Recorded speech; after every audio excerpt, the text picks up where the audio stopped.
aikoina on ravustus ollut vähän huonompaa, mutta jossain vaiheessa kyllä ravustettiin aika tavalla silloin, kun nämä täpläravut tuli ja niihin oikein innostuttiin.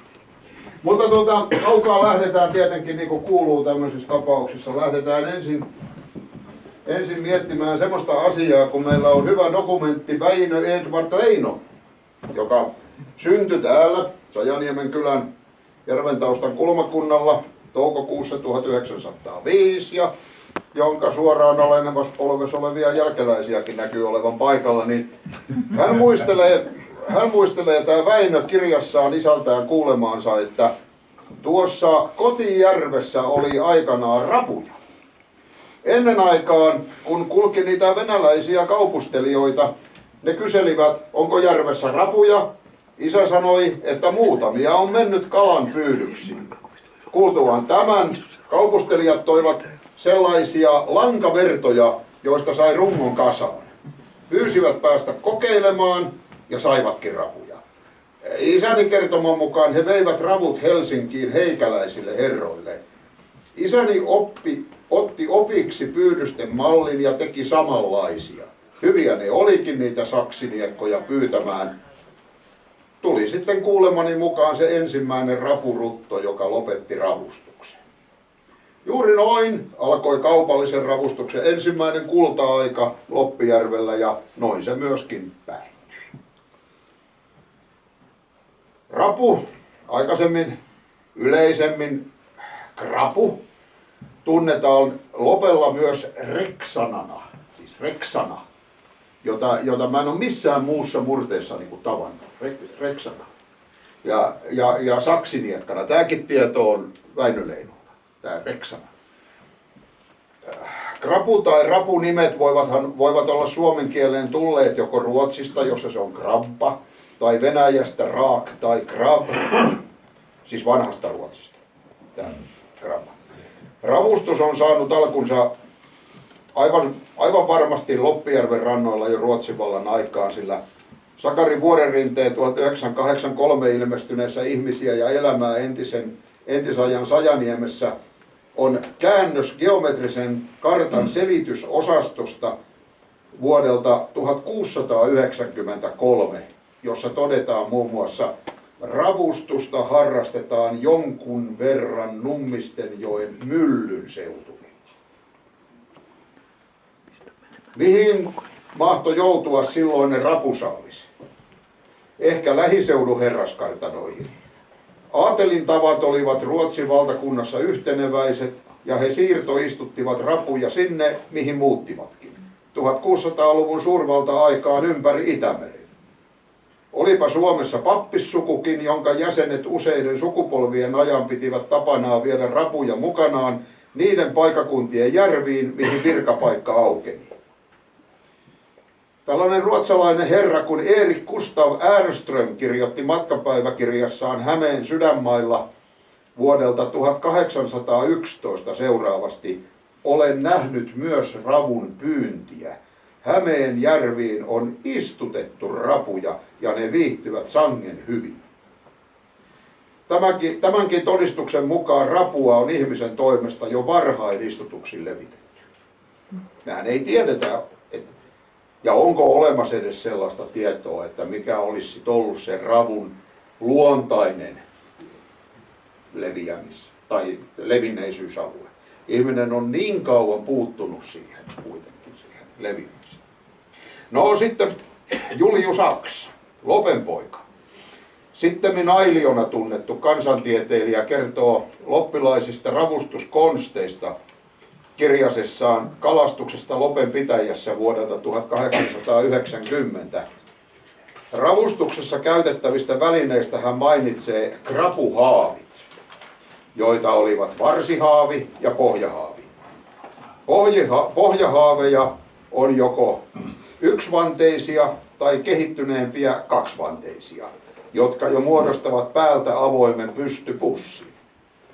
Rapuhaavilla pyynti tapahtuu sitomalla syötti, joka on kalaa tai lihaa, haavin keskiöön ja laskemalla haavi joksikin aikaa rantaveteen tai jokeen ja nostaen sen siihen kiinnitetystä narusta ja sen päässä olevasta kohosta eli polosta.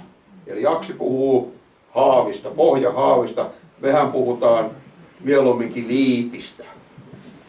Tuossa eteisessä nopeasti vilkasin, kun kulin ohi, niin siinä oli liippi, mutta siellä oli toinen nimi.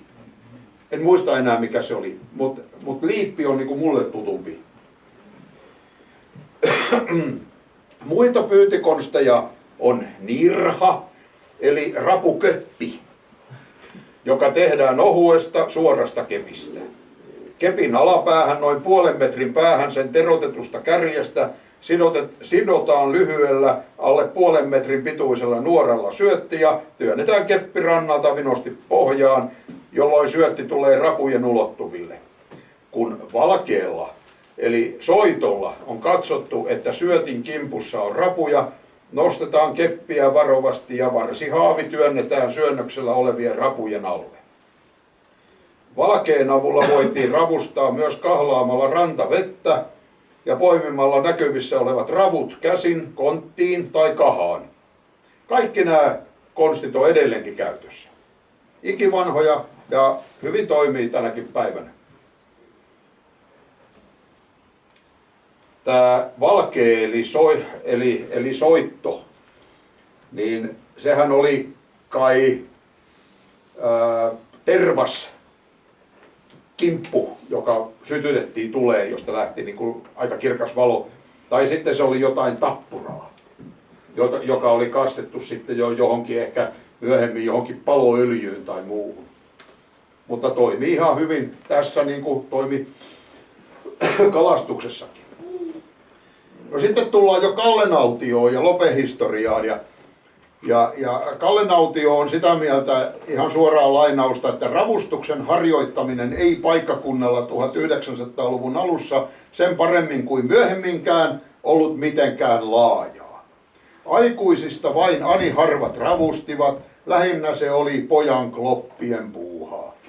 Vaikkakin rapusaalis yhdessä yössä oli useita satoja rapuja, Keskipitäjällä ravustusta harjoitettiin vähän merroilla Loppijärvessä, mutta etupäässä syötti kepein ja haavein Isojoessa, Pikkujoessa ja Uksenjoessa.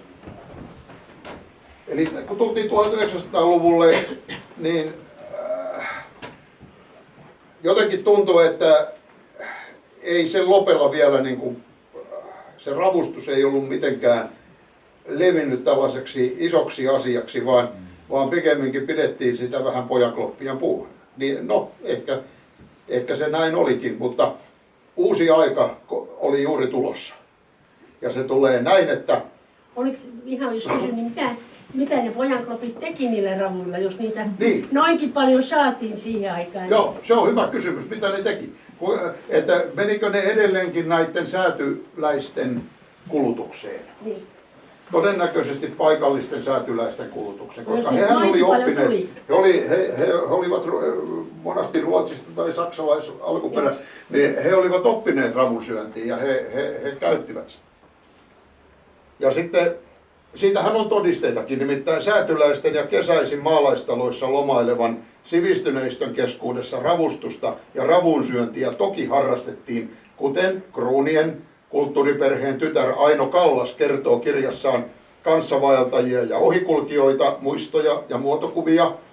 Kirjassa oli oleva kertomus ravustuksesta Isossajoessa noin vuonna 1890 on harvinainen dokumentti ja todiste siitä, että rapuja tuolloin osattiin myös syödä, ei ainoastaan myydä. Kroonit olivat alun perin Viipurin saksalaisia ja viettivät kesiään täällä Syrjässä, ja Syrjän tilaan kuului silloin heinämaita Isojokivarressa. Tilan väen lähtiessä heinänniittoon lähtivät myös kesävieraat mukaan, lähinnä kahvinkeittoon ja ravustamaan aito maalaisromanttisessa hengessä tietenkin. Talonpoikien ja maaseudun tilattomien keskuudessa ravunsyönti oli pelkästään poikasten hommaa. Raskasruokainen rahvas ravusti myydäkseen saaliin, katsoen kravut liian hankalasti syötäviksi, eikä se vähän, mikä niissä syötävää oli, ollut uhratun vaivan arvoista. Voi hyvin kuvitella, että tuollainen maalaistalo, missä niin kuin tehtiin ruisleivän ja kaurapuuron avulla niin kuin duunia, raskasta duunia, niin ei se varmaan niin kuin ravun kulutus ollut kauhean suuri. Ennen kuin ravuille avautui myyntimahdollisuus, oli oudosta äyriäisestä pelkkää haittaa sen tarttuessa verkkoihin ja repiessä niitä. Sitten myös sellainen seikka, että toisin kuin keskisessä Euroopassa, jossa rapujen käyttö lääkinnässä tunnetaan keskiajalta asti, ei Suomessa tiettävästi ole rapuja käytetty sairauksien hoitoon. Ainakaan mä en ole löytänyt mitään dokumenttia mainintaa siitä, että näin olisi tehty. Mutta ravun kivi sen sijaan on ollut tärkeä kalu, kun on pitänyt poistaa silmämunaan tarttunut roska. Kivet ovat ravun pään takaosassa olevia pyöreitä kalkkimuodostumia, jotka silmäluomen alle laitettuna tartuttavat itsensä sinne joutuneen roskan. Ja se on yleisesti ympäri Suomea tunnettu juttu. No sitten kun tullaan takaisin Sajaniemeen, niin Sakari Pälsi tietysti. Pälsihän syntyi 1882, eli kertoo lähinnä siitä vuosisadan vaihteen asioista. Hän kertoo kirjassaan Vallesmannin Arvo ja minä, jossa nyt on sitten se rapujuttu. Hän kertoo, kuinka pojat ravustivat Isossajoessa, kumpikin 10 rapukepillä ja saivat mahdottoman paljon rapuja. Täyteen sankakopat ja puolilleen säkit. Pojat keittivät ja söivät saalista. Saunan muuripadassa, kun ei ne muualle mahtuneet ne ravut, siellä ne keitti ja piiat sanoi, että hyi kun noita rumia rapuja on paljon. Mä laskeskelin sitä, siis se on, Pälsi sanoo, että se on 10 vanhaa kappaa. Eli se olisi noin 46 litraa, se 10 kappaa. Ja sehän nyt on vanha maitotonkka, täynnä rapuja. Että olihan niitä. Noin 500 rapua siihen todennäköisesti menee. Pojat jaksoivat syödä vain hyvinkin vajaan kapan kumpikin. Vaikka vähensivät urakkaa syömällä ensin vain sakset ja pyrstö ja lopulta pelkät pyrstö. Siltikin suunniteltu kappa miestä päälle jäi yritykseksi. Yhdenkapallisen pojat veivät isäpapoilleen, jotka tekivät Totin ja Vallesmannin kammarissa, ryyppäsivät ja välillä painia nujuuttivat. Ja sitten ne söivät kapan rapuja ryyppyjen kera, jossa touhussa avusti tietty myös vanhat poliisiperkreini ja punottivat lopulta itsekin kuin keitetyt ravut. Pälsi kertoo sitten, että ja ne äijät touhusivat semmoista, että niitten myös piti lähteä kravustamaan ja ne äijät kolasivat porstua vintiltä semmoisia päreistä tehtyjä rapumertoja, jotka olivat pitkikkäisiä ja ympyriäisiä ja joissa oli nielu molemmissa päissä ja ne äijät panivat niihin krapumertoihin syötiksi sianlihaa ja menivät rantaan ja soutivat järvelle ja laskivat ne krapumerrat järveen. No, sehän on ehkä teille tuttua tarinaa, mitä sitten tapahtui ja minkälaisen saaliin äijät sai, mutta se on vähän toinen tarina.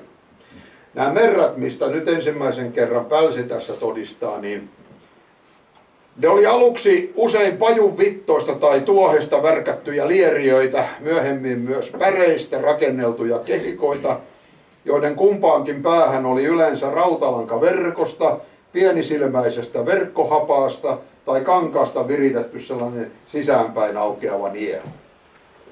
Nieluja piti auki 2 nielurenkaasta toiseen merran sisällä kulkevaa narua.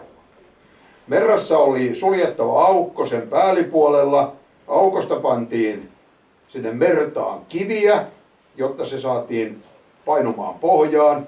Syötti sidottiin narulla merran pohjalle ja merran ja veden pinnalla kelluvan kuivaisen kepin tai kepakon välisen nostonarun tuli olla niin pitkä, ettei aallokko nostanut sitä kellumaan ja lähtenyt kuljettamaan sitä mertaa.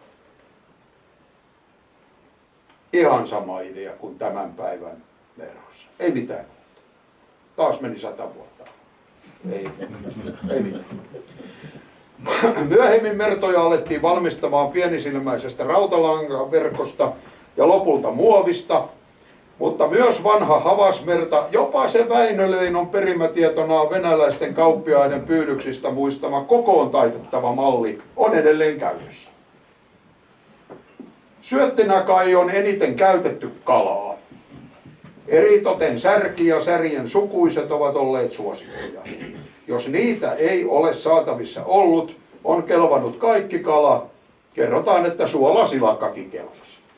En tiedä, onko kukaan enää viime aikoina kokeillut. Jos kalaa ei ollut saatavissa, on pyynnissä käytetty syöttinä lihaa. Merroissa nykyään erityisesti purkitettua kissanruokaa syöttikotelosta tarjottuna. Joo. Ja jopa kasviksia, kuten raparperilehtiä. Näin on itsekin kuullut kerrottavan, että tämä ei ole pelkästään jostain poimittua, vaan kyllä on sanottu, että kyllä se toimii. Raparperia vaan. Kaikkialla niin kirjoitetussa kuin suullisessakin perinteessä muistetaan kuitenkin ylistää kissanlihan ylivoimaisuutta rapusyöntineen.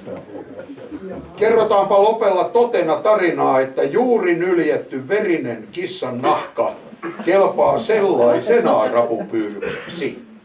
Veteen heitettynä se kerää heti kimppuunsa kymmeniä rapuja talteen haavittavaksi. Sitä voi käyttää muutaman kerran, ehkä vuorokauden.